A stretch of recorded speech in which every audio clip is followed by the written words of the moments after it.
আমার ছেলের বয়স ছিল 12 বছর 2 মাস 13 দিন। একদিন সকালে তাকে স্কুলে যাওয়া নিয়ে রাগ করলে অভিমান করে ঘরের দরজা আটকে আত্মহত্যা করে। আমার প্রশ্ন হলো, সে নাবালক ছিল কিনা আর আমাদের বাবা মায়ের পক্ষ থেকে করণীয় কি? দেখুন, প্রথম কথা হলো যে 12 বছর বয়স হলে ছেলে বালেগ হতে পারে, নাবালেগ ছিল কিনা এটা বলা কঠিন। কারণ অনেকের দেখা যায় আজকাল ছেলে মেয়েদের একটু আগে থেকেই তারা বালেগ হয়ে যায় নানা কারণে।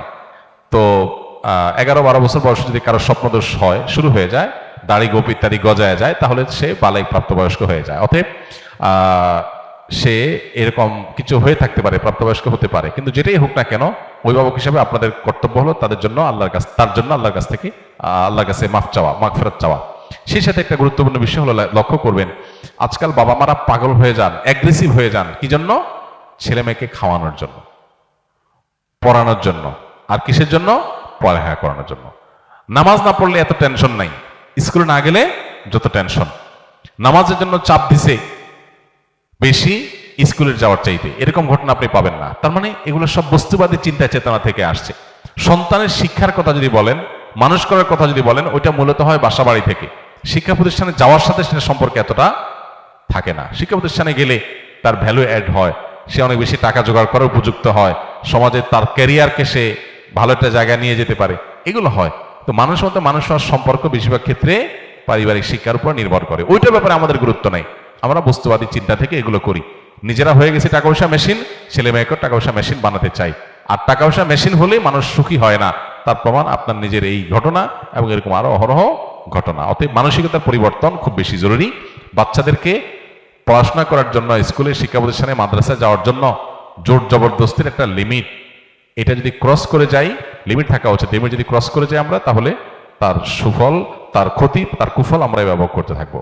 অশ্লীলতা ও অন্যায় থেকে নাকি নামাজ মানুষকে বিরত রাখে? তাহলে সমাজে অনেক মানুষকে দেখা যায় যারা নিয়মিত নামাজ ও অন্যায় একই সাথে করছে, তারা বিরত থাকছে না কেন?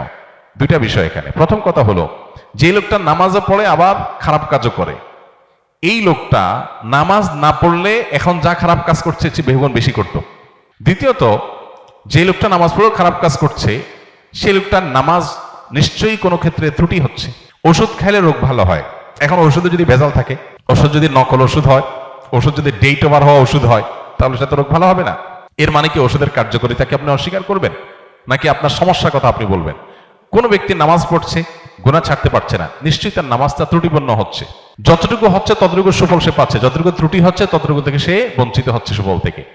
নবী সাল্লাল্লাহু আলাইহি সাল্লামের কাছে এরকম এক ব্যক্তি সম্পর্কে অভিযোগ করা হলো বা অনুযোগ জানানো হলো, তখন নবী করিম সাল্লাল্লাহু আলাইহি সাল্লাম বলেছেন যে অচিরেই তার নামাজ তাকে অন্যায় কাজ থেকে বিরত রাখবে। কারণ আল্লাহ বলেছেন, ইন্নাস সালাতা তানহা আনিল ফাহশাই ওয়াল মুনকার, অশ্লীল এবং খারাপ কাজ থেকে নামাজ বিরত থাকে। অতএব নামাজকে যত বেশি সুন্দর করা যাবে, তার সুফল তত বেশি পাওয়া যাবে। আমি দীর্ঘদিন মানসিক সমস্যায় জর্জরিত, আমার মেধাশক্তি খুবই দুর্বল, যে কারণে আমাকে লেখাপড়া বন্ধ করতে হয়েছে। এখন আমি কারিগরি কাজ শিখতে চাচ্ছি, কিন্তু সেটাও ভালোভাবে শিখতে পারছি না। আমাকে বারবার শিখাই দিলেও আমি শিখতে পারছি না, বুঝাই দিলেও আমি বুঝছি না, যে কারণে আমি কোনো চাকরি বা কাজ করতে পারছি না। অনেক ডাক্তারি পরীক্ষা নিরীক্ষা, হিজামা রুকিয়া করার পরও কোনো ফল পাচ্ছি না। এখন আমি কি করব? দেখুন, অনেক ক্ষেত্রে আমাদের মধ্যে হতাশা কাজ করে। 2 বার 4 বার 6 বার 8 বার কয়েকবার এরকম যখন আমি কোনো কাজ ব্যাটে বলে করতে পারি না, তখন আমার মনে হয় না, আমার দ্বারা মনে হয় কিছু আর হবে না।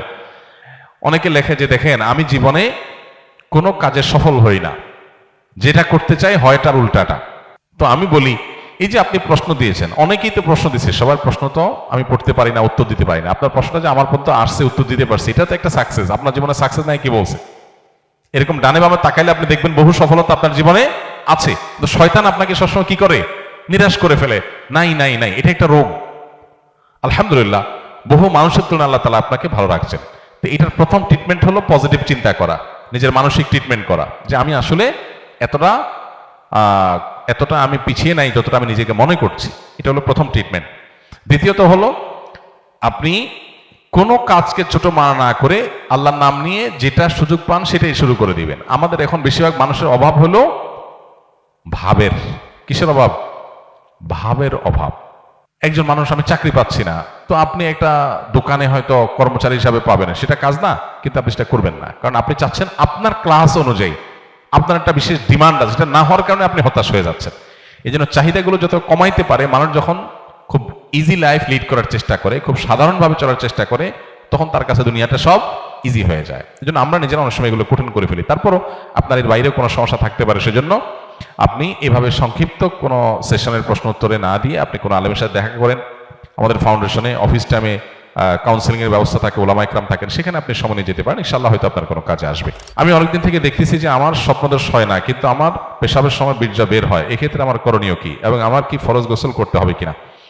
পেশাবের সাথে বীর্য যদি বের হয়ে যায় কোনো প্রকার উত্তেজনা ছাড়া, কামভাব ছাড়া, তাহলে এর কারণে কোনো গোসল ফরজ হবে না, বরং এটা একটা রোগ, এর কারণে ওযু ভঙ্গ হবে, পেশাব করলে যেরকম হয়, অতএব ওযু করে নামাজ পড়া যাবে। স্বপ্নের কথা মানুষকে বললে কি হয়? স্বপ্নের কথা মানুষকে বললে কি হয়? স্বপ্ন যদি ভালো হয়, যে স্বপ্ন দেখার পর আপনার খুশি লাগতেছে, মনে হচ্ছে ভালো ইন্ডিকেট করছে, ওইটা আপনি আপনার কাছের লোকজনকে বলতে পারেন, অন্যদেরকে বলতে পারেন। যদি যে কোনো স্বপ্ন দেখার পর আপনার কাছে অস্থিরতা লাগে, মনে হয় যে কোনো খারাপ ইন্ডিকেশন আছে, কোনো খারাপ কিছু ইঙ্গিত করছে, তাহলে ওইটা আপনি মানুষকে বলে বেড়ানো উচিত না। এটা হাদিসে নিষেধ আছে, এটা একটা মূলনীতি, এটা মাথায় রেখে আমরা ইনশাআল্লাহ চলবো।